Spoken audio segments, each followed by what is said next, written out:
예, 오늘 같이 상고하실 말씀 이사야서 59장입니다. 구약 1038페이지.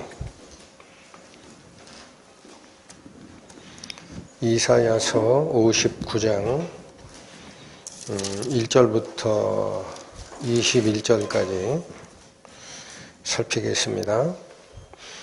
여호와의 손이 짧아 구원치 못하심도 아니요 귀가 둔하여 듣지 못하심도 아니라 오직 너희 죄악이 너희와 너희 하나님 사이를 내었고 너희 죄가 그 얼굴을 가리워서 너희를 듣지 않으시게 함이니 이는 너희 손이 피해 너희 손가락이 죄악에 더러웠으며 너희 입술은 거짓을 말하며 너희 혀는 악독을 바람이라.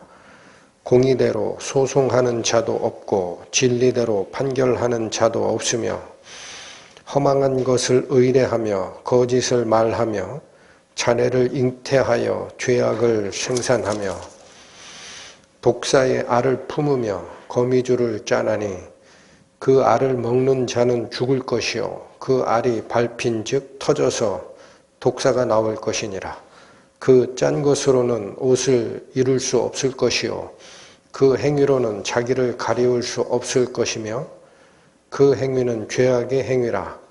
그 손에는 강포한 행습이 있으며 그 발은 행악하기에 빠르고 무죄한 피를 흘리기에 신속하며 그 사상은 죄악의 사상이라.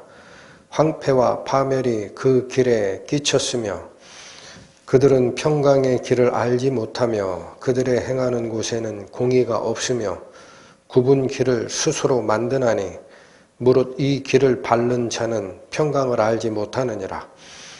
그러므로 공평이 우리에게서 멀고 의가 우리에게 미치지 못한즉 우리가 빛을 바라나 어두울 뿐이요 밝은 것을 바라나 캄캄한 가운데 행함으로 우리가 소경같이 밤을 더듬으며 눈없는 자같이 두루 더듬으며 낮에도 황혼때같이 넘어지니 우리는 강장한 중에서도 죽은 자 같은지라.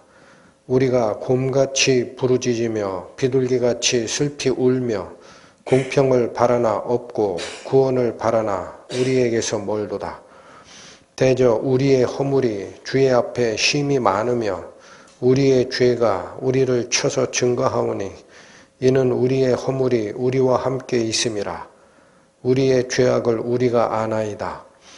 우리가 여호와를 배반하고 인정치 아니하며 우리 하나님을 좇는 데서 돌이켜 포악과 패역을 말하며 거짓말을 마음에 잉태하여 바라니 공평이 뒤로 물리침이 되고 의가 멀리 섰으며 성실이 거리에 엎드러지고 정직이 들어가지 못하는도다. 성실이 없어지므로 악을 떠나는 자가 탈취를 당하는도다. 여호와께서 이를 감찰하시고 그 공평이 없는 것을 기뻐 아니하시고 사람이 없음을 보시며 중재자 없음을 이상히 여기셨으므로 자기 팔로 스스로 구원을 베푸시며 자기의 의를 스스로 의지하사 의로 호심경을 삼으시며 구원을 그 머리에 써서 투구를 삼으시며 보수로 속옷을 삼으시며 열심을 입어 겉옷을 삼으시고 그들의 행위대로 갚으시되 그 대적에게 분노하시며 그 원수에게 보응하시며 섬들에게 보복하실 것이라. 서방에서 여호와의 이름을 두려워하겠고 해 돋는 편에서 그의 영광을 두려워할 것은 여호와께서 그 기운에 몰려 급히 흐르는 하수같이 오실 것이미로다. 여호와께서 가라사대 구속자가 시온에 임하며 야곱 중에 죄과를 떠나는 자에게 임하리라. 여호와께서 또 가라사대 내가 그들과 세운 나의 언약이 이러하니 곧 내 위에 있는 나의 신과 내 입에 둔 나의 말이 이제부터 영원토록 내 입에서와 내 후손의 입에서와 내 후손의 후손의 입에서 떠나지 아니하리라 하시니라. 여호와의 말씀이니라. 기도하시겠습니다. 하나님 아버지, 오늘 저희는 하나님을 향하여 구원을 외치는 자가 많되, 그러나 그 목소리가 하나님께 상달되지 못하고 결국 패망의 길에 처할 수밖에 없는 이유와 원인에 대해서 살펴보자 합니다. 저희의 마음과 저희의 눈을 하나님의 영광으로 열어놓으시고 뜻하는 바 말씀의 의미를 진정으로 깨달아 하나님의 은혜 앞에 무릎 꿇는 참된 회개 일어나기 원하오니 인도하여 주옵소서. 예수님의 이름으로 기도 올립니다. 아멘. 네, 우리가 일상을 살아가다가 배가 파손이 됐다든지 자기 힘으로 살아날 가망이 없는 조난을 당했을 때 우리는 구조대에게 신호를 보냅니다. SOS라는 신호 아시죠? 무슨 뜻입니까? S, save, O, our, S, soldier. 번역하면 우리의 영혼을 구하소서. 이 SOS 신호가 모든 자가 아는 구조 신호입니다. 그런데 만약 누가 내 영혼은 아직 죽은 상태는 아니야. 그런데 하나님이 요구하시는 수준에 못 갔을 뿐이야. 나를 좀 도와주세요. 하고 SOS 대신에 HOS를 쳤다라고 가정합니다. HOS, Help our soldier. Save가 아니라 뭐로 바꿔요? Help, 도와달라. 내가 100%는 못 가니까 좀 도와달라. HOS의 구조 신호를 보냈다면 알아들을까요? 오늘 저희가 살펴보자 하는 것이 바로 이겁니다. 모든 사람이 하나님 앞에 구원을 요구를 하는데 하나님이 그 구원의 신호, 조난 신호를 안 듣는 상태가 있다라는 겁니다. 1절 갑니다. 여호와의 손이 짧아 구원치 못하심도 아니요 귀가 둔하여 듣지 못하심도 아니라. 여러분, 구원이 이루어지지 않는 이유가 하나님 편에서 두 번을 부인합니다. 하나님의 능력이 없어서 구원이 안 된 것도 아니다. 하나님의 귀가 둔하여 듣지 못하심도 아니라 하나님이 관심이 없어서 너희들을 구하는데 민감하지 못해서 그 소리를 못 듣는 것도 아니다. 2절, 오직 너희 죄악이 너희와 너희 하나님 사이를 내었고 너희 죄가 그 얼굴을 가리워서 너희를 듣지 않으시게 함이라. 하나님은 우리를 다 구원하실 충분한 능력, 긴 팔을 가지고 계십니다. 하나님은 진정 구원을 외치는 자의 목소리를 들을 만큼 귀가 밝으시고 예민하십니다. 그런데 왜 못 듣느냐? 이유가 어디에 있다라는 거죠? 너희 죄가 너희와 하나님 사이를 갈라쳤습니다. 멀리 떨어지게 합니다. 또 너희 죄가 하나님께서 그 SOS 신호를 제대로 못 듣게 하는 원인이다라는 거예요. 여러분, 여기 1절에 우리 성경에는 번역이 안 된 단어가 있습니다. 1절 맨 앞에 보라가 있어요. 보라. 보라. 여호와의 손이 짧아 구원치 못하심도 아니요. 이렇게 나갑니다. 그리고 2절에 너희 죄가 너희를 듣지 못하게 하는 것이다 라는 이 말씀이 있어요. 그래서 여러분, 집중하고 들으세요. 여기 2절에 하나님께서 왜 SOS 신호 구해달라 구원해주세요 라는 신호를 듣지 못하게 되느냐면 우리가 아직 해결하지 못한 죄가 있다는 거예요. 그렇죠? 그럼 그 죄가 뭐길래 여러분 하나님이 우리 죄를 사하시러 오시는 거 아니에요?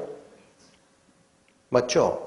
근데 그 죄가 뭐길래 우리가 SOS 신호를 치는데도 하나님이 그 소리를 못 듣게 할까? 여러분 굉장히 조심해서 들으셔야 돼요.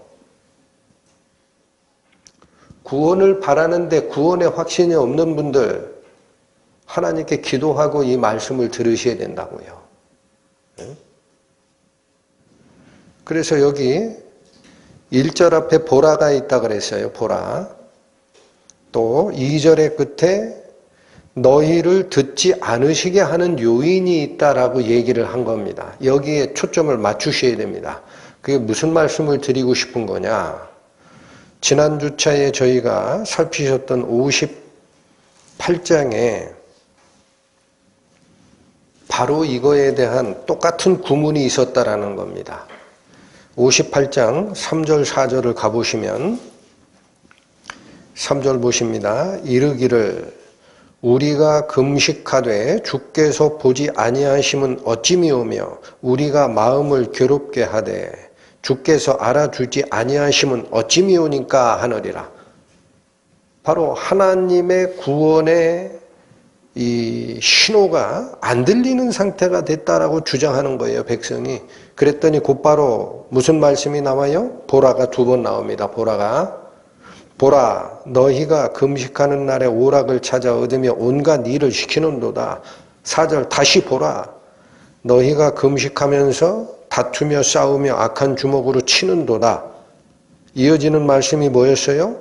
너희의 오늘 금식하는 것은 너희 목소리로 상달케 하려 하는 것이 아니라. 여러분 똑같잖아요. 똑같아요. 하나님이 왜 우리를 안 알아주십니까? 하나님이 왜 우리 소리를 안 들으십니까? 라고 주장했을 때 하나님이 2번의 보라로 이유를 설명한 적이 있어요. 이유. 그러면 이게 바로 59장에 구원을 외치되 하나님께서 그 구원의 소리를 못 듣게 하는 죄라는 거예요. 성경은 답이 있어요. 답. 안 읽으시니까 모르는 거예요. 그러면 다시 38장 3, 4절에서 우리에게 깨우쳐 주셨던 이 죄가 뭡니까? 하나님께서 속죄일에 너희는 스스로 괴롭게 하고 아무 노동도 하지 말고 회개의 마음을 가지라 라고 부탁했던 그 상황을 유대인들은 금식이라는 종교 행위로 바꿔버리고 그 금식 행위, 종교 의식을 하면 하나님 앞에 내가 받아들여졌겠거니 라고 생각하는 위선에 빠졌다라는 겁니다. 그런 상태에선 하나님이 그들의 기도를 안 들으신다라고 얘기했던 거예요. 그러니까 여러분 오늘 59장에 다시 꺼내신 이 말씀은 뭐냐면 왜 누가 구원을 바라지만 구원의 확신을 하나님이 허락하시지 않느냐? 아직 어디에 빠져 있다? 종교적 의식행위에 자기가 의롭다라는 착각에 빠진 자다라는 얘기입니다. 그들의 목소리는 하나님이 안 들으세요.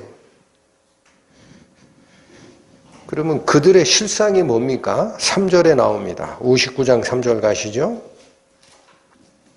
이는 자 이게 너희 죄악이라는 거예요. 너희 죄악. 너희의 기도를 하나님이 듣지 않게 하는 그 죄악이 뭐냐? 이는 너희 손이 피해 너희 손가락이 죄악에 더러워졌으며 너희 입술은 거짓을 말하며 너희의 혀는 악독을 바람이라. 여러분 집중해 주십시오. 그들이 가지고 있는 현실이 이거라는 겁니다. 의식적 종교 행위를 하고 하나님이 내 기도를 들으시겠지라고 생각하지만 그들의 손과 손가락, 그들의 입술과 혀를 지적합니다. 손과 손가락이 뭐죠? 우리 신체에서 일을 하는 지체입니다. 일을 하는 지체. 입술과 혀가 뭐 하는 지체? 말하는 지체. 그러니까 이거 전체를 하나님이 거명하신 겁니다. 너희들의 모든 행동과 너희들의 모든 말이 철저히 피에 물들고 악을 바라는데 오염이 됐다. 여러분 이걸 뭐라고 하는 건지 아세요? 철저한 타락이라 그래요. 하나님이 우리를 보시기에 그렇다는 겁니다. 하나님이 우리를 보시기에 거듭나지 아니한 인생은 어디가 한 군데 선한 게 있는 게 아니라는 거예요. 전적 타락에 속해 있는 것을 너희가 모른다. 여러분 여기서만 이렇게 말씀하시나요? 예수님 똑같은 말씀하셨어요. 예수님 똑같은 말씀하신다고. 마가복음 7장 가십니다. 신약 65페이지 마가복음 7장 21절부터 23절 봅니다. 21절 속에서 곧 사람의 마음에서 나오는 것은 악한 생각. 여러분 여기 생각에서 끝나질 않습니다. 이 생각이 각종 행동을 몰고 옵니다. 곧 음란과 도적질과 살인과 간음과 탐욕과 악독과 속임과 음탕과 흘기는 눈과 회방과 교만과 광패니 이 모든 악한 것이 다 어디서 나와 사람을 더럽게 하느니라. 여기 속 이게 뭐였어요? 21절 마음이에요. 그러니까 예수님 뭘 지적했습니까? 사람의 마음 속에 악이 존재하기 때문에 그 사람의 마음 속에 있는 악 때문에 사람은 겉을 아무리 깨끗게 씻어낸다 하더라도 여전히 치명적인 죄, 독이 그 속에 있음을 알라. 여러분 이 왜 자꾸 속을 강조하세요? 예수님이. 왜 속을 강조하세요? 눈에 안 보이니까 사람들은 그 별거 아닌 걸로 본다라는 거예요. 눈에 안 보이니까. 그러나 감염성 질병을 체험했던 우리 세대는 압니다. 치명적 바이러스일수록 눈에 안 보여요. 그렇죠? 팔 하나 부러지면 아이쿠 큰일 났구나라고 알겠지만 치명적인 바이러스가 내 속에 들어왔을 때 보입니까? 안 보이지? 그러나 그게 치명성을 가지고 있고 절대 사라지지 않는 독이다. 그러면 어떻게 되겠습니까? 그냥 있으면 죽죠. 여러분 우리는 겉을 봅니다. 하나님은 속을 보십니다. 그래서 이걸 몰라요. 우리 마음속에 있는 것이 얼마나 하나님 앞에 더럽고 가증한 것인지를 몰라요. 전혀. 그런데 하나님은 속을 보시기 때문에 너희들이 잘못 행하고 잘못 결정하는 그 겉에 드러나는 행동이 문제가 아니야.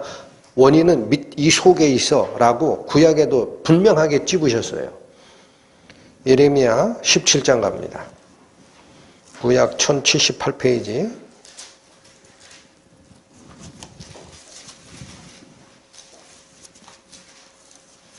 예레미야 17장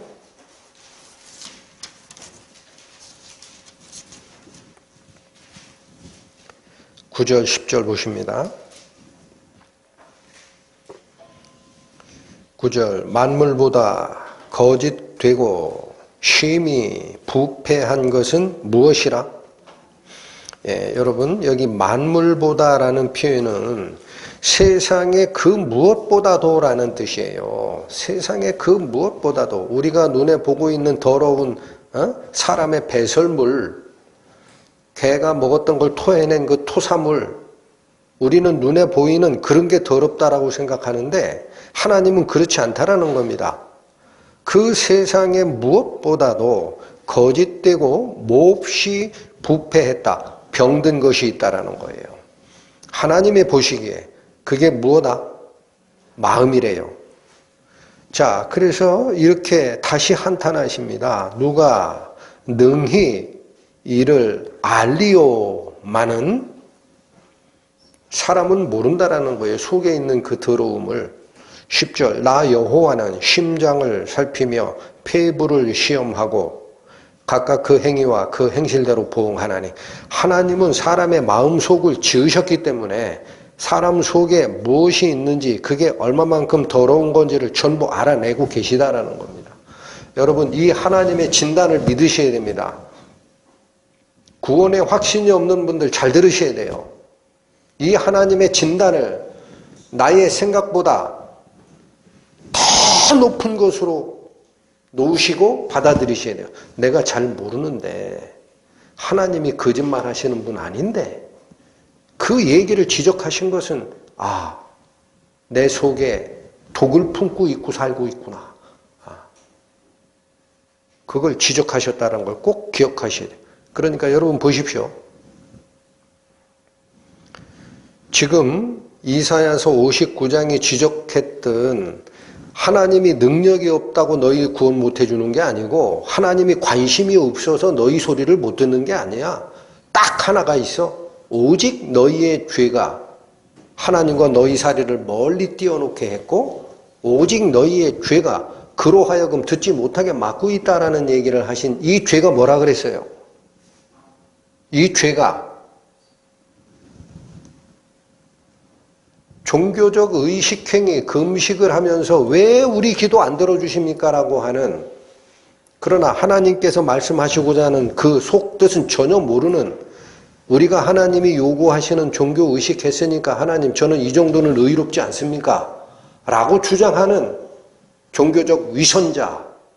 그래서 무슨 얘기예요? 나는 쟤보다 의롭다라고 하는 그 마음. 여러분 그걸 꼭 기억하셔야 됩니다. 그걸 꼭 기억하셔야 됩니다. 나는 저 사람보다 의롭다. 살인자, 도둑질하는 자, 간음하는 자보다 내가 좀 낫다라는 생각, 그 생각이 내 속에 있는 죄를 발견하지 못하게 하는 하나님이 보시기에 가장 가증한 죄라는 겁니다. 오늘 지적하는 내용이.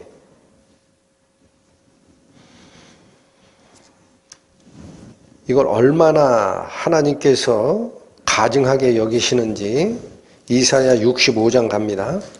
여기 한 번 또 나옵니다. 이사야 65장 가십니다. 구약 1045페이지입니다. 2절부터 5절 읽겠습니다.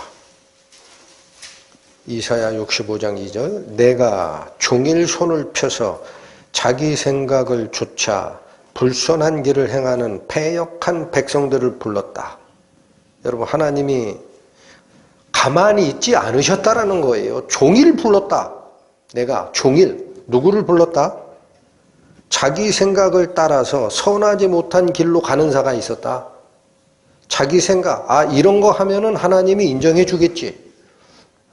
이런 일을 내가 했기 때문에 하나님 앞에 내 의가 지금 10%는 쌓여 있겠지. 이런 생각을 하는 자, 그게 선하지 못한 길인데도 불구하고 그 길로 행하는, 그리고 패역했다라는 게 뭐냐? 하나님을 거부했다라는 거예요.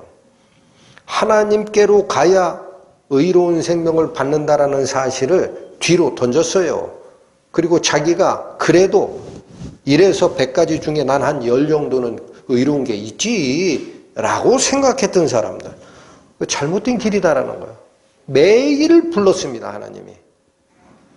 3절. 자, 이 잘못된 생각을 쫓아가는 자의 본질이 나옵니다. 3절 곧 동산에서 제사하며 벽돌 위에 분향하여 내 앞에서 항상 내 노를 일으키던 백성이 지시다라는 거예요. 여러분 이 말이 무슨 뜻이에요? 동산에서 분향하고 벽돌 쌓고 분향하는 게 뭐죠? 하나님이 아닌 이방신을 섬기는 행위죠. 지난주차 설명드린 겁니다. 이게 그건가? 헷갈릴 것 같으니까 4절에 다시 확인하세요. 하나님이. 그들이 어디에 앉아요? 무덤이 뭡니까? 죽은 자가 묻힌 곳이죠. 이게 상징적 표현이에요. 죽은 자의 영혼들과 교통하는 행위를 하는 거예요. 하나님 하지 말라고 한 거예요. 이게 귀신에게 제사하는 모습입니다. 또 은밀한 처소에서 지낸다 그랬죠?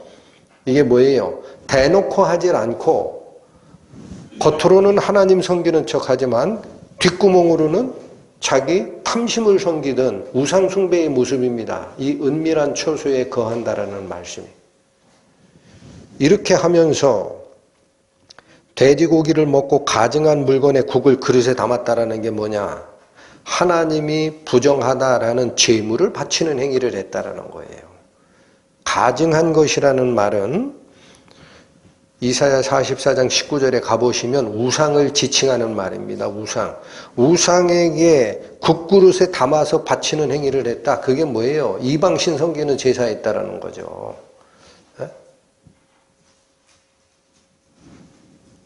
그게 아니고 다른 거 아니야?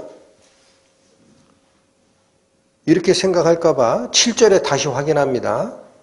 근데 7절 가기 전에 바로 이러한 상태를 가지고도 여러분 잘 보세요. 2절, 3절, 4절 그들이 이방신을 섬기고 뒤로 숨은 상태에서 자기 욕심을 쫓아가는 그런 제사를 드렸음에도 불구하고 5절 그들은 무슨 마음을 가지고 있어요? 5절 사람에게 이르기를 너는 내 자리에 섰고 내게 가까이 하지 말라. 왜 이래요? 나하고 가까이 오지 마. 너 저리로 가. 왜 이래요? 나는 너보다 거룩함이니라. 여러분 이들이 왜 이방신을 섬기면서 자기를 거룩하다고 느껴요? 겉으로는 하나님 섬기는 척했거든. 겉으로는 하나님 섬기는 척했어요. 그리고 속으로는 자기 욕심에 재리의 유혹을 쫓아서 기도하고 했던 겁니다. 이게 하나님 앞에 얼마나 가증합니까? 그래서 7절 다시 확인하는 거예요. 이사야 65장의 2절에서 7절 이 성경 본문을 엉뚱하게 해석하지 말라는 거예요. 그래 다시 확인하는 거예요. 7절 확실히 얘기합니다.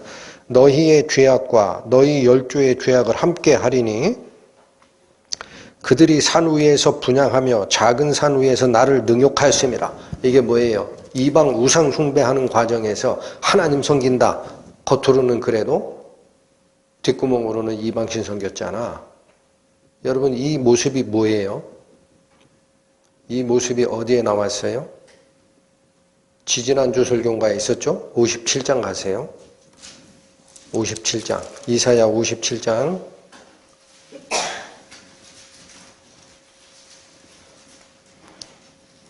7절 8절 읽겠습니다. 내가 높고 높은 산 위에 내 침상을 베풀었고 내가 또 그리로 올라가서 제사를 드렸으며 이게 각종 산당 제사의 모습입니다. 8절 내가 또 내 기념표를 문과 문설주 뒤에 두었으며 이게 무슨 말이라고 했죠? 이 기념표라는 것은 하나님의 말씀을 잃어버리지 않게끔 성경 말씀을 기록한 그 표입니다. 그거 어디다 달라고 돼 있다 그랬어요? 바깥문과 문 기둥 밖에 달아라. 그런데 이 기념표를 어디에 뒀어요? 이들은 문과 문설주 뒤에 숨겼어요. 이 말은 떼어버린 게 아니다 그랬어요. 떼어버린 게 아니다. 이들은 숨겼습니다. 하나님 섬기는 척 하는데 앞에다 하나님 말씀을 내놓는 게 아니고 뒤로 숨겼다. 그리고 나서 내가 나를 배반하고 이게 배반의 행위예요. 다른 자를 위하여 몸을 드러내고 올라가 내 침상을 넓히고 그들과 언약하며 또 그들의 침상을 사랑하며 그 처소를 어떻게 했다? 여기 처소 예비했다고 나오죠. 문 뒤에다가 하나님 섬기는 교회요 라고 얘기를 하면서 뒷구멍으로는 은밀한 처소에서는 이방신 섬겼다라는 거예요. 뭐가 달라요? 65장과. 무덤 사이에 자리 잡으며 은밀한 처소에 거하는 자 아닙니까?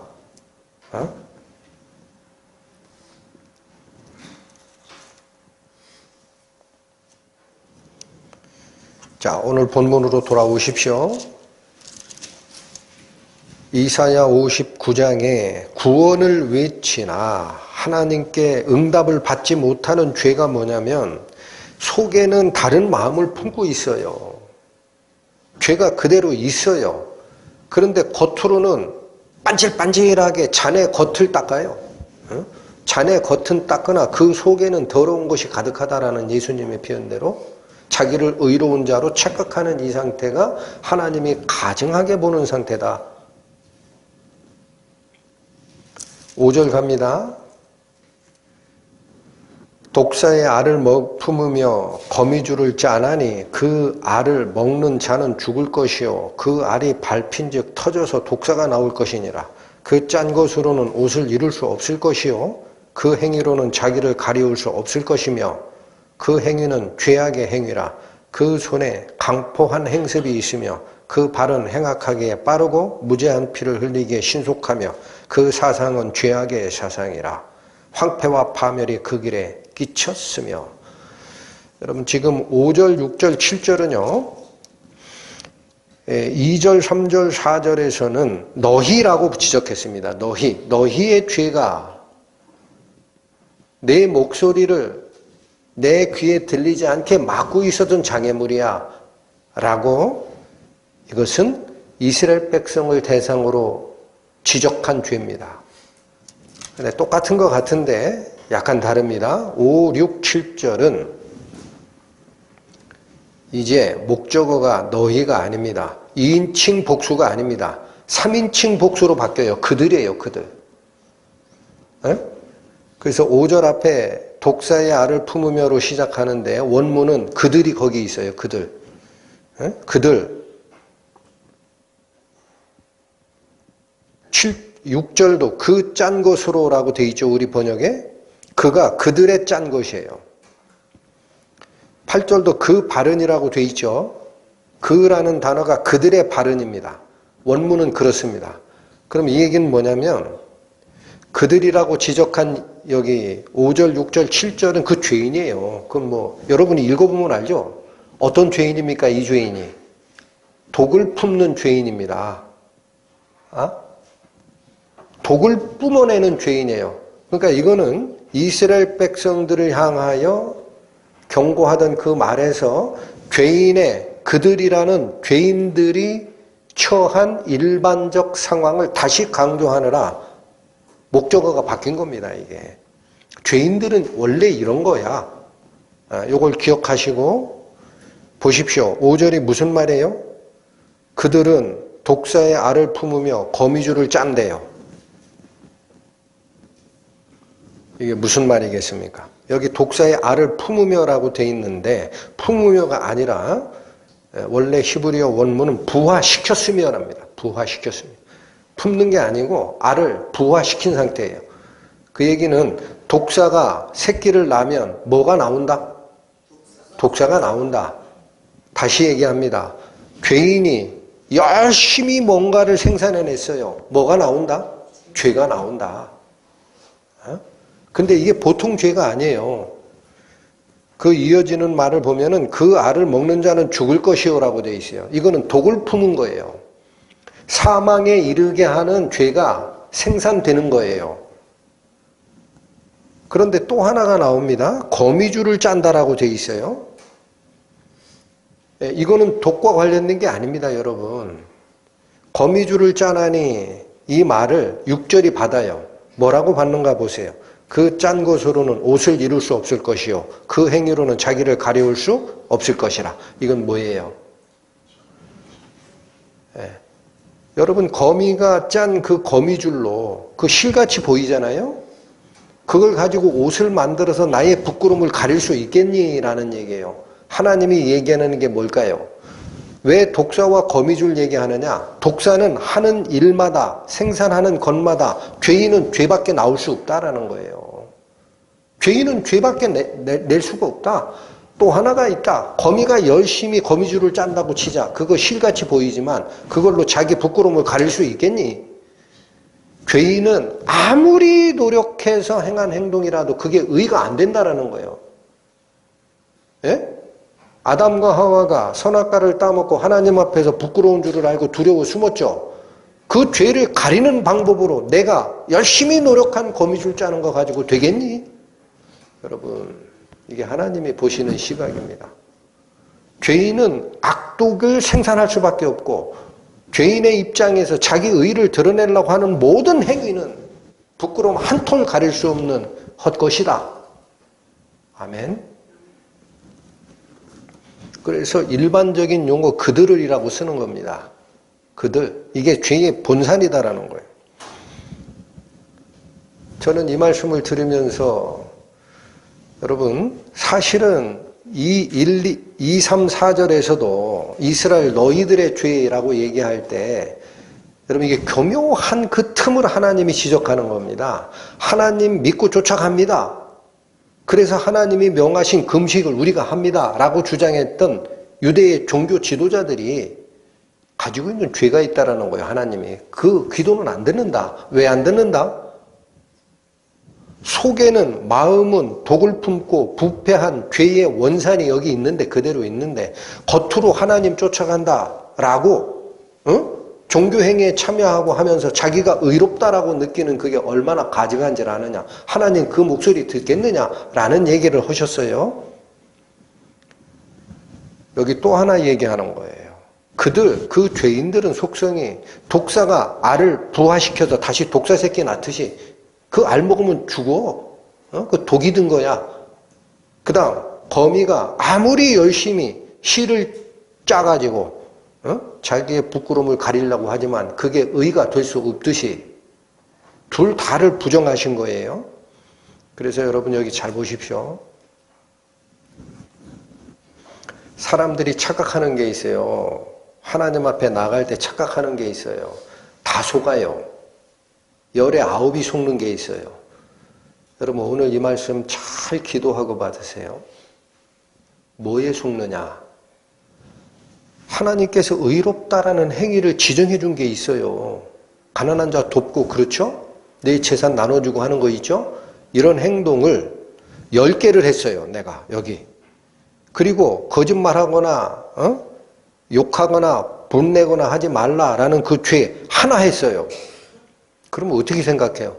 아 이건 10개고 의가 10개고 죄가 하나니까 한 2개쯤 꿔서 여기다 미꾼다 치자.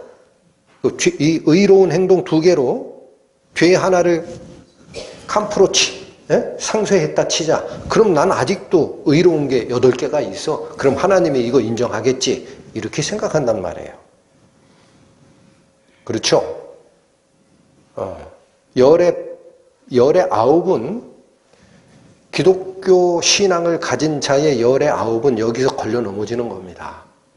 성경에서 뭐라고 얘기하는지 봐야 돼요. 그게 가능하단 얘기냐? 여러분 에스겔 33장 갑니다.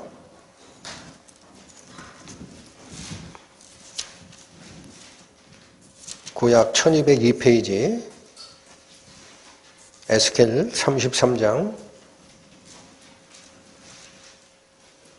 12절 보십시오.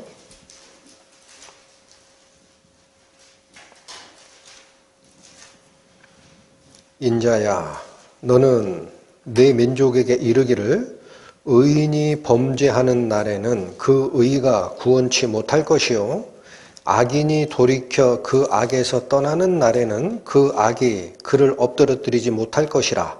자, 이건 일반 원칙을 얘기한 겁니다. 의인이라도 죄를 짓게 되면 구원받지 못한다예요. 반대도 가능하다. 악한 자이지만 악에서 분명하게 떠나게 되면 산다. 그런데 이어지는 말씀이 이게 의가 얼마만큼 영향을 미치는지에 대한 중요한 선언입니다. 12절 뒤에 의인이 범죄하는 날에는 앞단에 있는 걸 다시 끌어온 거예요. 의인이 범죄하는 날에는 그 의로 인하여는 살지 못하리라. 이게 무슨 말이죠? 여기 보세요. 10개의 의를 행위로 실천하다가 죄를 하나 졌어요. 그럼 우리는 어떻게 생각한다고요? 죄가 너무 세니까 의 2개를 꿔주고 얘는 없는 걸로 하자. 그러면 내가 8개의 의는 아직 남았지? 그럼 이것 때문에 나는 살 거야 라고 생각하기 딱 좋죠. 근데 여기 뭐라고 그래요? 의인이 잘 읽어주십시오. 범죄하는 날에는 그 의로 인하여는 살지 못한다예요. 못 알아들어. 그래서 13절에 더 확실하게 하나님이 선언합니다. 가령 내가 의인에게 말하기를 너는 살리라 하였다 하자. 이게 율법의 규정이잖아요. 예? 신명기에 가보면 이러이러한 하나님의 의를 행하는 자는 그 의를 인하여 살리라. 하나님이 선언했어요. 이게 사는 길이고 이게 죽는 길이야. 선언했다고 치자. 그가 그 의를 스스로 믿고 죄악을 행하면 그 모든 의로운 행위가 하나도 기억되지 아니하리니. 여기 보십시오. 의로운 행위를 10개 했어요. 아이쿠 잘못해서 거짓말해가지고 죄를 하나 졌네. 그러면 여기 의로운 행위가 10개가 있어요. 근데 죄를 짓는 날이 오면 이 의로운 행위가 2개는 없어지고 8개는 남는다 그래요. 전부 기억이 안 된다 그래요.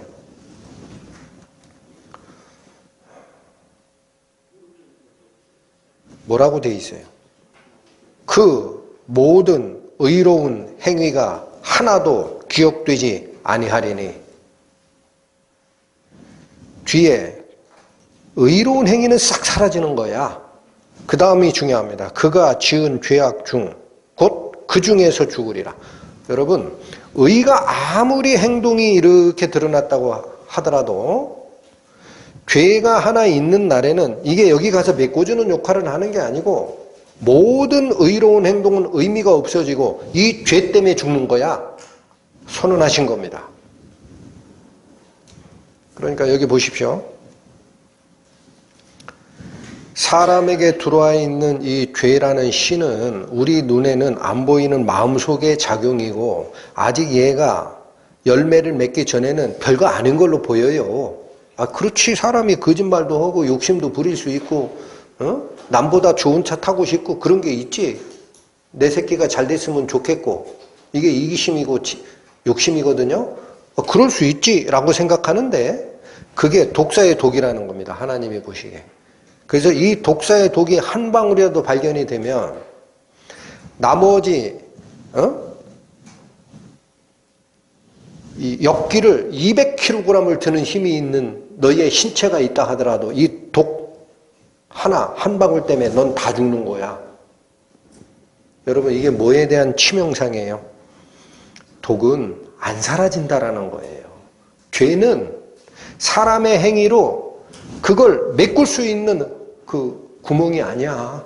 그게 존재하는 한 너는 죽는 거야. 이걸 얘기하신 겁니다. 확실하죠? 아무리 의로운 행동을 하고 살았다. 그래서 하나님께서 그런 의로운 행동을 하는 사람은 하나님에 의해서 생명을 부여받을 거야. 라는 얘기를 들었다도 치자. 그러나 그가 죄를 범하는 날에는 그가 행한 모든 의는 기억됨이 없을 것이고 그 자는 이 죄 때문에 그 속에서 죽음을 맞이하리라.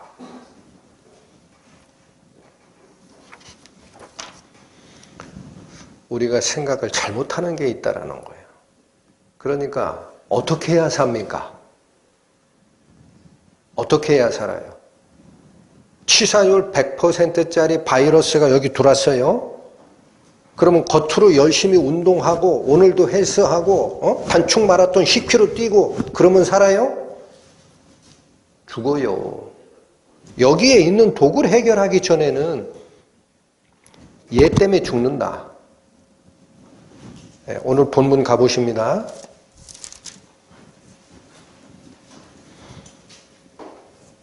이사야 59장 8절 보십니다.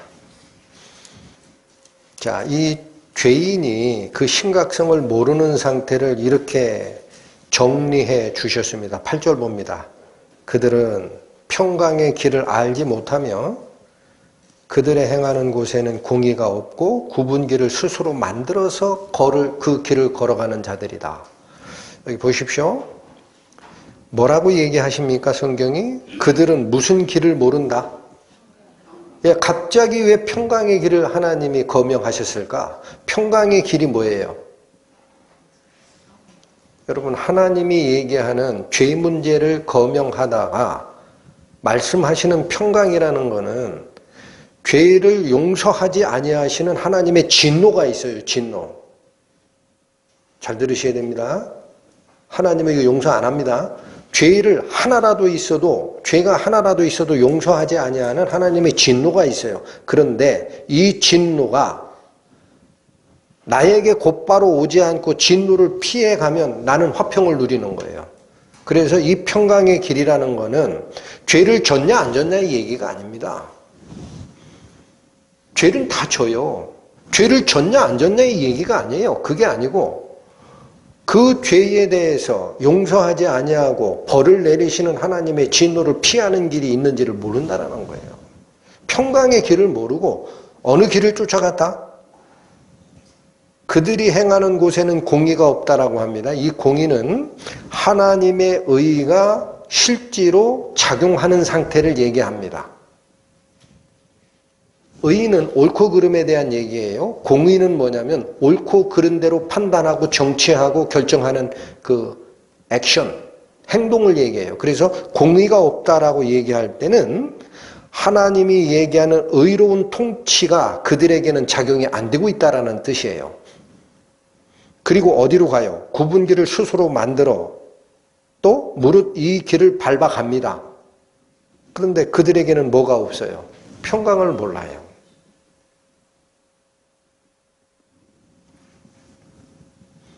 자, 이 하나님의 선언 앞에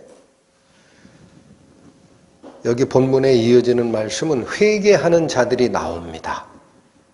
네, 여러분, 회개하는 자들이 있어요. 주장하지 않아요. 어디서 어디까지냐? 9절에서 12절이에요. 그래서 여기는 주어가 1인칭 복수로 다 바뀌어 있어요. 우리들이에요. 즉 회개하는 그 자신들이 우리는 이런 상태입니다 라고 하나님께 고백하러 나오는 자들이 있습니다. 9절부터 12절 봅니다. 그러므로 공평이 우리에게서 멀고 의가 우리에게 미치지 못한즉, 이 말이 무슨 얘기냐? 하나님의 통치체계, 하나님의 은혜의 통치체계, 의로움의 통치체계가 우리에게 아직 도달이 안 돼 있고 의가 아직 우리에게 미치지 못한 상태이기 때문에 라는 거예요. 그러므로 공평이 우리에게서 멀고 의가 우리에게 미치지 못한즉, 한마디로 하나님의 공의의 속성이 우리에게 도달하지 아니한 상태이므로 우리가 빛을 바라나 어두운 뿐이요 밝은 것을 바라나 캄캄한 가운데 행할 뿐이라. 뭘 선언하죠? 여러분, 우리에게 빛이 조금 있는데 아직 어두워요. 50촉짜리 켰는데 100촉으로 바꿔주세요. 그 얘기 아니에요. 여기 빛을 바라나 뭐밖에 없다. 이게 뭡니까? 완전한 회개입니다. 희망이 없다라는 거예요. 분명히 빛을 바라느나 뭐밖에 우리에게는 없다? 어둠밖에 없어요. 10절, 우리가 소경같이 담을 더듬으며 눈 없는 자같이 두루 더듬으며 낮에도 황혼때같이 넘어진다. 실제로 어떤 상태다? 소경의 상태다. 눈은 가지고 있지만 낮에 돌아다닐 때도 더듬으며 돌아다니다가 넘어지는 상태다. 그러면 이들은 길을 찾아요? 못 찾아요? 못 찾는다. 이것도 완전한 절망입니다. 11절, 우리가 곰같이 부르짖으며 비둘기같이 슬피 울며 공평을 바라나 없고 구원을 바라나 우리에게서 멀도다. 여러분, 아무 희망이 없어요. 분명히 하나님의 생명, 하나님의 빛을 바라는데 어둠밖에 가진 게 없어요. 분명히 눈이 있는데 눈이 멀어서 낮에도 더듬어 돌아다니다가 넘어져요. 길도 못 찾아요. 그래서 소리를 지르고 애통해하면서 부르짖는 겁니다. 곰같이 부르짖으며 비둘기같이 슬피 웁니다. 큰 목소리로 울부짖으며 무엇을 바랍니까? 공평과 구원을 바라요. 그러나 구원이 그들에게 갑니까? 구원이 아직 뭡니까? 우리에게서 멀도다. 자, 이게 9절에서 12절이 얘기하는 이 회개의 모습이 완전한 절망의 상태. 그들 스스로는 자신의 생명을 구할 수 없다라는 완전히 으깨어진 상태입니다. 일말의 희망도 없어요. 이거를 전에 보셨죠? 57장 15절에 보면 지존무상하며 영원히 거하며 거룩하다 이름하는 자가 이같이 말씀하시되 내가 높고 거룩한 곳에 거하며 또한 통회하고 마음이 겸손한 자와도 함께 거하나니 할 때 이 통회하고가 무슨 뜻이라 그랬어요? 으깨어지다. 으깨어진 상태. 도저히 희망이 없어요. 분명히 빛을 바라나 어둠 밖에는 자기가 가진 게 없고 눈이 있지만 눈이 멀어서 대낮에도 더듬어 다니다가 넘어지고 곰같이 부르짖고 비둘기같이 슬피 울면서 구원을 바라지만 구원하고는 아주 멀리 떨어져 있는 이 완전히 부서진 상태, 이게 하나님께서 듣는 상태입니다. 이 상태가 됐을 때 하나님이 그들의 목소리를 듣는다라는 거예요. 이 상태가 되기 전엔 복음이 안 들어간다라는 거예요. 이 상태가 되기 전에 복음이 안 들어간다. 하나님이 반응 안 하신다. 하나 더, 분명히 회개하는 자가 나왔는데 으깨어진 상태로 도저히 우리에겐 희망이 없다 하고 하나님께 나와왔는데 15절 봅니다. 성실이 없으므로 악을 떠나는 자가 탈취를 당하는 상태예요. 여러분, 이건 무슨 말이에요? 여기 조금 어려운 단어가 나옵니다. 성실이라는 단어가 있어요. 성실. 네. 이게 히브리어 원어로는 에메스라고 읽히는 단어입니다. 에메스. 뜻은 뭐냐? 변하지 않고 지속되는 속성을 나타낼 때 씁니다. 변하지 않고 지속되는 속성을 지칭한 말이고, 이 에메스라는 이게 여성 명사인데 똑같은 뜻을 가진 남성 명사가 아만이에요. 아만. 목사님 왜 이렇게 어려운 얘기할까? 아만이 뭔지 아세요? 그게 아멘이에요. 아멘. 반드시 그렇게 되리이다. 우리 기독교 때 아멘 하죠? 그 아멘이란 아만, 히브리어로 아만이라는 단어의 여성형이 에메스예요, 이게. 그러니까 이게 무슨 얘기다? 변하지 않고 지속되는 속성, 반드시 그렇게 되리이다 할 때 우리가 아멘 하죠. 그러니까 이게 무슨 얘기냐? 성실, 즉 악을 떠나는 자가 나는 이제 하나님 편에 선 그 행동으로 살 거야 라고 시작은 했어. 근데 변하지 않는 속성을 유지를 못해? 왜 그래요? 왜 그래요? 의를 행할 만한 생명력이 이 속에 없어요. 그러니까 처음에 악을 떠나서 하나님 편으로 가겠다라고 돌이킨 자들이 있지만 중간에 가다가 변한다라는 거예요. 그게 성실이 없어진다라는 뜻이에요. 그러니까 악을 떠나는 자가 탈취를 당한다라고 되어 있습니다. 여기 탈취를 당하다라는 이 표현도 히브리어 원문에는 먹이가 되다라는 뜻이에요. 먹힌다. 그러니까 무슨 말이에요? 도저히 안 되겠다. 희망이 없다. 나는 하나님께로 돌아갈래. 라고 돌이킨 자가 있다 치더라도 그들의 마음과 결심을 끝까지 유지시키는 능력이 그들에게는 없어요. 다시 악에게 먹혀요. 그러니까 이게 뭡니까? 회개해도 소용없는 상태가 됐어요. 왜? 자기가 자기를 구원할 능력이 없기 때문에. 이걸 보십니다. 그래서 15절 다시 보십니다. 성실이 없어짐으로 악을 떠나는 자가 다시 먹이가 되도다라는 뜻이에요. 그래서 이어집니다. 여호와께서 이를 감찰하시고, 하나님이 다 보셨어요. 이 상황을 보셨어요. 하나님이 뭐가 가장 안타까울까요? 악을 떠나 하나님께로 돌아온 이들이 자기 능력으로는 이걸 유지할 수 없다라는 게 너무 안타까운 거야. 그래서 하나님께서 이를 감찰하시고 공평이 없는 것을 기뻐하지 아니하시고 하나님의 통치가 그들에게 미치지 못하는 상태를 하나님이 너무나 안타깝게 여기셔서 그 다음 나옵니다. 16절 이걸 다시 표현합니다. 사람이 없음을 보시며 중재자 없음을 이상히 여기셨다라고 나오죠. 사람이 없음을 보시고라는 말이 뭐냐? 정의를 끝까지 실현할 그러한 능력을 가진 사람이 한 사람도 없구나를 아신 거예요. 예? 여러분, 지금 제가 말씀드리는 이 이사야서 본문이 복음의 핵심입니다. 무슨 뜻인지를 몰라서 우리가 이걸 소화를 못 해내는 거예요. 응? 사람이 없음을 보시고가 무슨 뜻이다? 악을 떠나 하나님 편으로 가겠다라고 했지만 성실이 사라짐으로, 즉 처음에 결심했던 것을 끝까지 유지할 능력이 없으므로 다시 악의 먹이가 되는 상태를 보시고 하나님이 뭘 한탄하신 거예요? 하나님의 공의, 정의를 실천해낼 사람은 아예 없구나. 이걸 아신 거예요.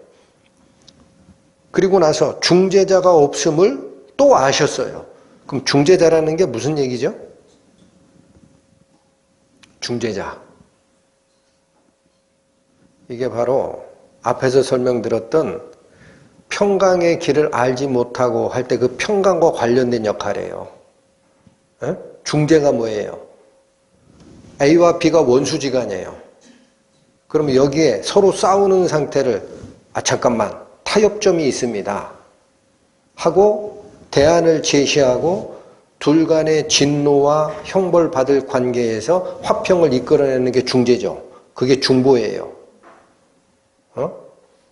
하나님이 요구하시는 죄 졌으니까 죽어야 된다라는 것도 충족해 주시고 사람이 끌고 갈 수 없었던 성실이 없어지는 상황, 능력이 없는 것도 보충해 주시는 요 중재자가 없다라는 거예요. 이게 누구십니까? 그게 예수님이죠. 없다라는 거예요. 사람은 자기를 구원할 성실을 유지할 수 없고 또 하나님의 진노를 무마하고 이들을 이끌어낼 수 있는 중재자도 지금은 없다야. 천상에도 없다. 천사 중에도 없다. 땅에는 물론이고 천사 중에도 없다. 아무도 없다. 이걸 이상히 여기셨다라는 표현은 기가 막혀 하셨다라는 거예요. 원래 표현이. 이 상황이 하나님이 너무 기가 막힌 거예요. 이거 어떻게 하냐.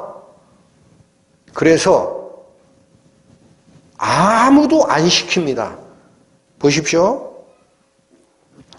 16절 다시 읽습니다. 사람이 없음을 보시며 중재자 없음을 이상히 여기셨으므로, 즉 기가 막혀 하셨으므로 이제 방법을 강구합니다. 자기 팔로 스스로 구원을 베푸시며 자기의 의를 스스로 의지하사 일어나십니다. 여러분, 그래서 여호와 하나님이 일어나신 게 구원이에요. 여호와 하나님이 사람의 모습을 쓰고 내려오신 것이 위격으로는 성자 예수께서 오신 거지만 삼위의 하나님이 역사하신 거예요. 할렐루야. 아무도 이걸 해결할 사람이 없구나. 기가 막히구나. 이 상황을 어떻게 할꼬? 그래서 하나님은 천사도 안 시키고 아무것도 안 시켜요. 내가 직접 한다. 내 능력으로 한다. 나의 의로 모든 걸 해결하마 하고 내려오셨습니다. 이게 복음 아닙니까? 여러분, 그래서 성실이 없어짐으로 악을 떠나는 자가 다시 악의 먹이가 된다고 그랬어요. 이때 성실이라는 단어가 에메스, 히브리어 남성형으로 바꾸면 아만, 우리가 아는 단어로 바꾸면 아멘이라 그랬어요. 반드시 그렇게 되리이다. 이 표현 누가 나중에 사용하십니까? 성실을 유지하시는 분, 능력을 공급하시는 분, 예수 그리스도께 사용되십니다. 계시록 보십니다. 요한계시록 3장 신약 403페이지 펴보십시오.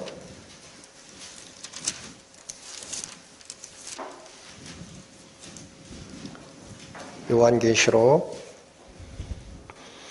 3장 14절 보십시오. 14절. 라오디게아 교회의 사자에게 편지하기를 아멘이시오 충성되고 참된 증인이시오 하나님의 창조의 근본이시니가 가라사대. 여러분, 이 아시아의 7 교회에게 편지하는 게 누구예요? 예수님이죠. 예수님을 뭐라고 표현해요? 아멘이래요. 아멘. 그게 에메트, 성실, 아만의 여성명사예요. 하나님께서 그렇게 안타까워하셨던 악을 떠나 하나님 편으로 돌아가리라 결심했던 그 사람들이 처음의 상태를 유지하지 못하고 다시 악의 먹이가 되는 그 상태, 능력 없음, 이거를 보충하시려 진실과 능력으로 오신 아멘 하나님이 예수님에게 표현되는 거예요. 아멘이시오 충성되고 참된 증인. 이때 충성되고도 똑같은 얘기예요. 이 충성이 바로 그 성실입니다. 그러니까 여러분, 이사야서 59장이 얘기하는 인간이 악을 떠나 하나님 편으로 돌아오겠다 결심해도 능력이 부족하여 다시 악의 먹이가 되던 상황을 누가 끝까지 해결하시는 거다? 예수 그리스도. 그래서 우리의 승리시고 우리의 능력이시고 우리의 생명이시고 우리의 구원자 예수님이 되시는 겁니다. 할렐루야.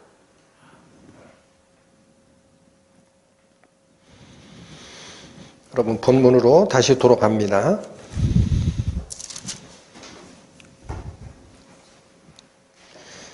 네, 이제 죄에 대한 이 문제를 해결하시려 아까 16절에 그랬죠. 하반절에 하나님이 자기 팔로 스스로 구원을 베푸시고 자기 의를 스스로 의지하사 일어나셨다. 구원자로 일어나셨다.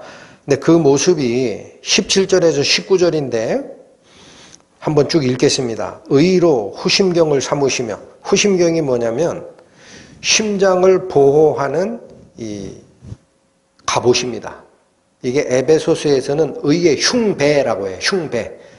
가슴 흉자, 막는 겉껍데기를 배라고 하거든요. 의의 흉배. 하나님께서 의로 후심경을 삼으시며 구원을 그 머리에 써서 투구를 삼으시고, 여기까지는 우리를 구원하는 모습이잖아요. 근데 그 뒤를 잘 보세요. 보수로 속옷을 삼으시며 열심을 입어 겉옷을 삼으셨다. 보수라는 것은 보복이에요. 보복. 원수 갚는 거. 여러분, 구원자가 일어나실 때 구원과 의를 전달하러 오지만 이걸 거부하는 자에게는 보복이 가는 겁니다. 하나님의 공의 앞에 잘 들으셔야 됩니다. 구원과 심판은 같이 일어나는 거예요. 하나님의 공의 앞에 무방비 상태로 서 있는 자, 하나님의 심판 기준 앞에 자기 행동을 의로운 걸로 착각해서 난 이 심판을 통과하리라고 했던 그 자에겐 보복이 가는 겁니다. 피하지 못해요. 보복으로 속옷을 삼으시며 열심을 입어 겉옷을 삼으시고 그들의 행위대로 갚으시되 그 대적에게 분노하시며 그 원수에게 보응하시며 섬들에게 보복하실 것이라. 하나님의 보복이 누구한테 가요? 원수에게 갑니다. 하나님의 대적에게 갑니다. 사람에게 죄를 심어서 하나님을 떠나게 했던 그 원수에게 갑니다. 죄의 원흉을 우선 멸하십니다. 9절 서방에서 여호와의 이름을 두려워하겠고 해돋는 편에서 그의 영광을 두려워할 것은, 여러분, 구원자 하나님을 바라볼 때 모든 사람이 느끼는, 서에서 동편에서가 그 얘기예요. 서방에서 해 뜨는 곳에도 동편에서 어디든 간에 구원자 하나님의 모습을 볼 때는 모두 두려워 떠는 상황이 발생합니다. 왜 그래요? 공의의 하나님의 모습을 먼저 보거든요. 그리고 뭐라고 얘기하시느냐? 해돋는 편에서 그의 영광을 두려워할 것은 여호와께서 그 기운에 몰려 급히 흐르는 하수같이 오실 것이라. 이게 구원자 하나님이 오시는 모습인데 여기 특이하게 표현되어 있어요. 여호와께서 어떻게 오신다? 급히 흐르는 하수, 강물. 하수가 강하, 물 숫자예요. 급히 흐르는 강물처럼 쏟아져 올 것이다. 근데 그 앞에 기운에 몰려라고 돼 있죠. 이 기운에라고 돼 있는 이 기운이 히브리어 단어로는 영입니다. 영. 루아흐, 영. 그러니까 그 단어를 그대로 번역하면 이거예요. 여호와 하나님께서 구원자로 오실 때 하나님의 영, 그 영이라고 그랬어요. 그 기운을 그 영으로 읽어주세요. 하나님의 영이 몰아감으로 인해서 밀어닥치는 강물처럼 이 말이라고 되어 있어요. 그러니까 이게 성령 하나님과 성부 하나님께서 또 구원자 예수 그리스도는 이 속에 숨어 있어요. 삼위 하나님께서 구원자로 임하실 때 당신의 영의 충만을 가지고 일치 단결해서 내려오시는데 중요한 것은 17절에서 19절 보시면 구원만 가지고 와요? 죄진 자에 대한 보복이 와요? 말씀하셔야 돼요. 그러니까 여기 이 얘기입니다. 하나님의 칼을 받을 때 있죠. 하나님의 말씀인 칼, 양쪽에 날선 칼을 받을 때 1차적으로 죄인인 우리가 느끼는 이 길이 있어요. 과정이. 첫 번째, 하나님 앞에 두려움을 느낍니다. 왜 그럴까요? 죄가 드러났기 때문에. 그래서 성령이 충만하다라는 거를 제가 이렇게 비유하겠습니다. 여러분들, 내가 하나님께 가까이 있다라고 느끼는 분들이 있어요. 아직 거듭나지 않았는데도 내가 이 정도 되면 하나님께 가까이 있다라고 느끼는 분이 있어요. 그거를 하나님의 근처로 가서 성령의 영향에 접근해 있다라고 착각하는 분이 있습니다. 성령이 충만해지면은요, 성령은 마취제로 작용하는 게 아니에요. 마취제가 뭐예요?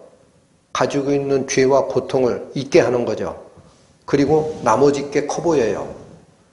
성령은 마취제로 작용하는 게 아니에요. 뭐로 작용해요? 각성제로 작용합니다. 하나하나 다 보여줍니다. 너희 죄가 뭔지를 알아라.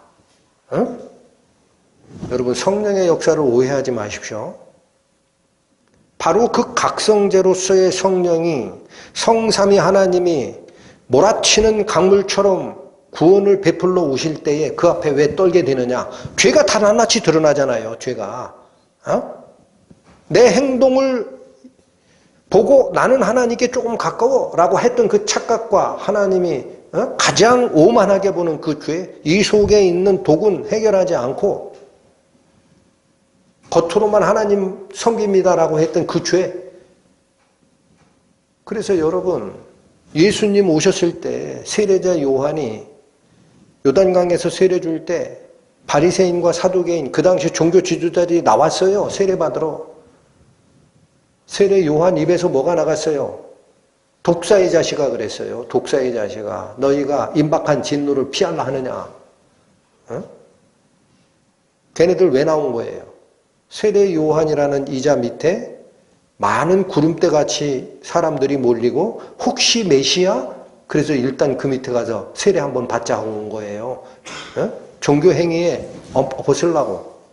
세례 요한이 지적했죠. 이 독사의 자식들아, 누가 너희더러 임박한 진노를 피하려고 하느냐. 그러므로 회개하고 회개에 합당한 열매를 맺으라. 속이 바뀌어야지. 니네들 다시 내 제자 되면 뭐가 떡고물이라도 나온 줄 알고 금식하고 하나님께 기도하고 왜 안 들어주냐고 따졌던 그 모습 다시 가지고 오는 거냐? 여러분, 그게 뭐예요? 독사예요. 이사야서가 얘기하든 복음서가 얘기하든 위장된 의로움, 속에 있는 죄 해결하지 않고 나오는 그 경만함, 그게 하나님이 보시기에 너한테는 구원 못 준다. 꼭 기억하셔야 됩니다. 성령의 역사는 마취제로 작용하지 아니하고 각성제로 작용된다. 죄가 하나씩 다 보이게 한다. 아멘. 제 말이 아닙니다. 여러분, 로마서 가보십시오. 로마서 7장 신약 247페이지 보십니다.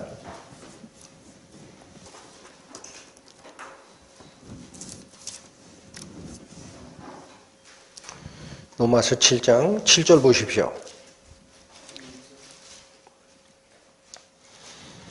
그런즉 우리가 무슨 말 하리요? 율법이 죄냐? 그럴 수 없느니라. 율법으로 말미암지 않고는 내가 죄를 알지 못하였으니. 여러분, 율법이 없다면 내 속에 뭐가 있는지를 몰랐다라는 거예요. 더 자세하게 나옵니다. 이게 어느 죄를 알지 못했다는 뜻이냐? 곧 천천히 읽으십시오. 율법이 탐내지 말라 하지 아니하였다면 내가 무엇을 알지 못하였으리라. 여러분, 이게 죄의 핵심입니다. 마귀가 선악과에 집어넣었던 거예요. 하와가 그래서 선악과의 열매를 보고 먹음직도 하고 보암직도 하고 지혜롭게 할 만큼 탐스럽기도 한 나무인지라 탐심을 느끼는 거예요. 율법이 내 이기심, 내가 뭔가를 탐하는 마음, 그게 죄다라고 얘기하기 전에는 나는 이거 죄인 줄 몰랐다라는 거예요. 사도 바울이. 그렇죠? 계속 얘기하시잖아요. 예수님도. 사람의 몸으로 들어가는 게 사람을 더럽게 하는 게 아니고 사람의 속에서 나오는 그것이 곧 사람을 더럽게 하느니라. 사람의 속, 곧 마음에서 나오는 악한 것들은 음란과 탐욕과 나오잖아요. 이 모든 악한 것이 속에서 나와 사람을 더럽게 하느니라. 그게 죄야. 7절 다시 보세요. 그런즉 우리가 무슨 말하리요? 율법이 죄냐? 그럴 수 없느니라. 율법으로 말미암지 않고는 내가 죄를 알지 못하였으니 곧 율법이 탐내지 말라 하지 아니하였다면 내가 탐심을 알지 못하였으리라. 그러면 이 역할을 한 율법이 야속하고 잘못된 겁니까? 죽을 수밖에 없는 바이러스가 내 속에 있다라고 진단서가 정확하다고 잘못된 겁니까? 9절 가세요. 전에 법을 깨닫지 못할 때에는 내가 살았더니, 이 말씀 잘 읽으십시오. 전에 법을 깨닫지 못할 때는 내가 살았더니 계명이 이름에 죄는 살아나고 나는 어떻게 됐어요? 죽었도다. 여러분, 그래서 하나님의 말씀이 양쪽의 날선 검보다도 예리한 하나님의 말씀이 나의 마음의 생각과 관절과 골수를 찔러 딱 박히는 순간 나는 아는 겁니다. 난 죽었구나. 나는 죽었구나. 12절 이로 보건대 율법도 거룩하며 계명도 거룩하며 의로우며 선하도다. 단 하나의 치명적 죄악이라도 발견해내는 게 율법의 능력이고 율법의 선함이고 완전함이다. 할렐루야. 그러니까 여기 보십시오. 이제 드러납니다. 여러분, 이사야서 59장이 우리에게 증거하고자 했던 게 뭐라고 그랬죠? 하나님을 쫓아간다. 금식도 하고 하나님이 명한 각종 종교 행위를 다 한다라고 했던 그 당시 유대의 종교 지도자들이 뒷구멍으로는 은밀한 처소에 거하며 우상 숭배하고 자기 마음에 필요한 것을 얻어내려고 했어요. 하나님이 이게 너희가 구원을 원하지만 내가 그 너희의 간구에 대답할 수 없는 이유야 라고 얘기하신 근본이 뭐냐? 그들은 죽었음을 모르는 겁니다. 그들은 자기가 죽었음을 몰랐어요. 아직 하나님의 말씀에 양쪽 날선 검에 찔린 바가 없어요. 그러면 여기 중요한 게 있습니다. 죽지 않았으면 거듭남은 없어요. 사기예요. 죽지 않고 거듭났다라는 건 하나님을 기만한 겁니다. 그렇잖아요. 갈라디아서 2장 봅니다.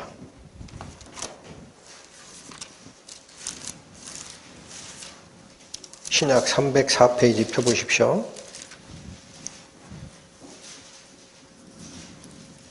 갈라디아서 2장 19절 말씀입니다. 내가 율법으로 말미암아 율법을 향하여 죽었나니. 여러분, 사도 바울의 고백이 나옵니다. 사도 바울은 율법 조항이 있어요. 이렇게 하면 네 속에 죄가 있는 줄 알라 라는 그 율법 조항이 오므로 말미암아 율법을 향하여는 죽었습니다. 이 말이 무슨 뜻이에요? 율법의 행위로 의롭게 된다는 것을 다 포기했다라는 거예요. 다 걸린다. 율법의 행위로 내가 죄가 없다라는 것을 입증할 수가 없구나. 율법에 대해서는 나는 죽은 자구나. 이거를 확실히 안 겁니다. 그럼 왜 이렇게 죽어야 되느냐라는 거예요. 내가 율법으로 말미암아 율법을 향하여 죽었나니 이는 왜 죽어야 돼요? 하나님을 향하여 살려 함이라. 여러분, 그래서 죄의 문제가 하나님을 영접하는 과정에서요, 죄의 문제가 그 하나님의 말씀의 날카로움이 나를 휘집고 들어올 때 내가 이미 죄에 의해서 죽은 상태구나 라는 것을 깨닫지 못하면 하나님을 향하여 사는 것도 가짜입니다. 그게 헷갈린 자들에게 오늘 본문인 이사야서 59장이 경고의 말씀을 날리고 있는 거예요. 제가 초두에 뭐라고 얘기했죠? 조난당해서 도움을 받지 못하면 죽게 되어 있는 사람들이 군한 신호를 보낼 때 SOS 친다 그랬어요. SOS. Save our souls. 우리의 영혼을 구하소서. 그런데 나는 아직 죽은 것 같지는 않고 다만 하나님이 원하시는 의로움이 100인데 나는 10밖에 없다. 나머지 90은 하나님이 도와주면 안 돼? 하고 help our souls 라고 HOS로 타전했다 치자. 하나님이 받으시겠냐? 받아요? 안 받아요? 죽지 않았는데 어떻게 살라고 하냐? 내 의로 한번 살아봐. 그러면 심판대 앞에 서봐 라고 얘기하시지 않겠습니까? 본문으로 가십니다.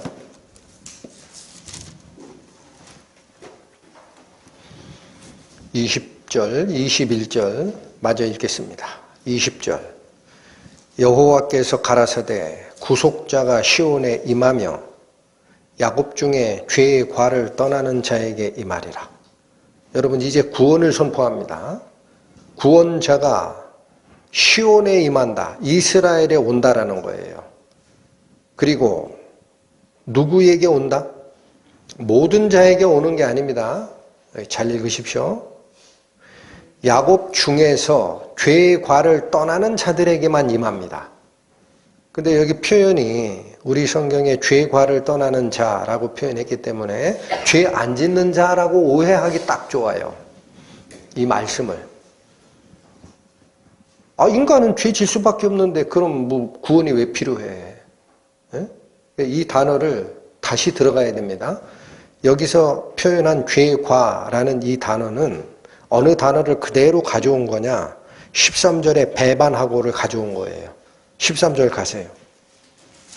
우리가 여호와를 배반하고 인정치 아니하며 라고 하죠. 자, 이게 뭐예요? 이게 뭐예요? 평화의 길, 화평의 길을 알지 못하고 구부러진 길을 만들어 놓고 그 길을 쫓아가는 자가 있다 라는 얘기를 했어요. 이게 무슨 뜻이다? 하나님의 도움 없이 우리가 의로움을 행해서 하나님으로부터 의로움을 인정받자라는 자기 행위, 거미줄을 짜서 자기 옷을 해입으려고 했던 그 행위, 이게 뭐예요? 하나님을 인정치 않고 배반하고 간 거라니까. 여기서 배반이라는 단어는 의도적으로 거부하다라는 뜻입니다. 의도적으로 거부하다. 하나님, 저는 일부 의로운 게 있기 때문에 다 죽은 건 아니에요 라고 하는 마음. 그게 하나님을 인정하지 않는 거예요. 오직 하나님만이 나의 생명의 구원자시오 라는 걸 인정하지 않았던 거예요.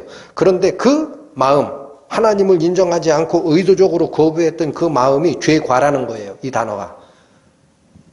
그러면 20절이 무슨 얘기예요? 야곱 중에서 바로 구부러진 자기 길, 하나님을 굳이 인정하지 않고 자기 길로 갔던 그 길에서 떠나는 자라는 뜻이죠. 그러면 어디로 오는 자예요? 하나님을 인정하고 하나님께로 돌아오는 자. 나는 죽었으니 하나님 살리소서 하고 오는 자. 그들에게 구속자가 임합니다. 그들에게만 임합니다. 이스라엘 전체에게도 임하질 않아요. 여기 그렇게 돼 있죠. 야곱 중에 누구에게만 임한다? 자기의 어그러진 길로 가서 스스로 하나님께 의롭다 인정함을 받고자 했던 그 길을 떠나 하나님만 믿겠습니다. 하나님이 주시는 생명으로 다시 살겠나이다 하는 자에게만 임할 거라. 임한 결과가 어떻게 돼요? 이 구원을 받으면 어떻게 돼요? 나와야죠. 21절에요. 여호와께서 또 가라사대 내가 그들과 세운 나의 언약이 이러하니, 구원받은 자와 새 언약을 세웁니다. 내 위에 있는 나의 신, 여러분 구원받은 자 위에는 하나님의 영이 함께 하십니다. 이게 언약, 약속이에요. 내 입에 둔 나의 말. 구원받은 자는 이제는 자기 생각대로 살지 않습니다. 구원받은 자는 하나님의 말씀에 의지하여 말을 하고 행동하고 고쳐나갑니다. 인생의 길이 완전히 바뀐 거예요. 신약에서는 뭐라고 표현해요? 그래서 나의 신, 하나님의 신을 받은 자가 나의 말을 받았다고 하는 거예요. 예? 요한복음 6장 63절에 나오죠. 뭐라고 나와요? 살리는 것은 영이니 육은 무익하니라. 내가 너희에게 이른 말이 영이요 생명이라. 내가 너희에게 이른 말이 영이요 생명이라.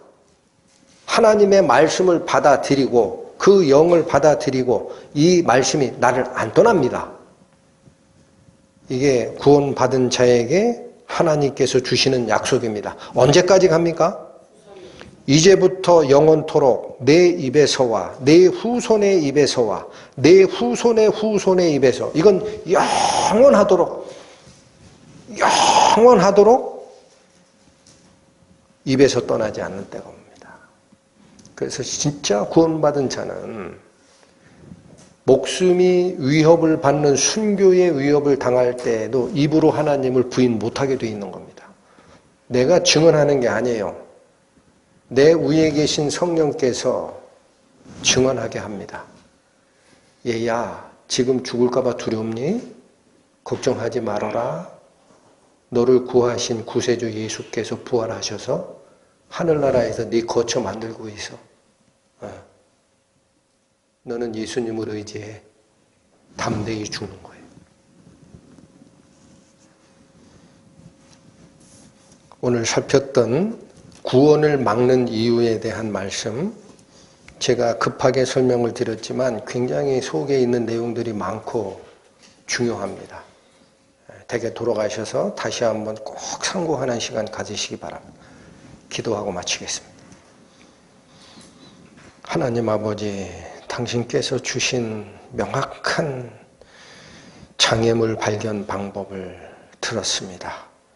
저희 속에 일말의 의라도 남아있는 줄 착각하고 하나님의 완전한 복음의 말씀을 일단 뒤로 제껴놓는 그 경만함이 곧 하나님이 가장 더럽게 보시는 죄임을 깨닫고 저희의 마음을 비웁니다. 하나님께서 약속하셨던 당신의 영과 당신의 말씀 저희 입에 두셨다 하셨으니 이제 저희의 마음 속에도 씨가 뿌려져 싹이 나게 허락하여 주시고 저희 행동 바꾸어서 하나님의 영광 드러내는 당신의 자녀로 살아가는 은혜 있게 원하오니 남은 시간 인도하여 주옵소서. 예수님의 이름으로 기도 올립니다. 아멘.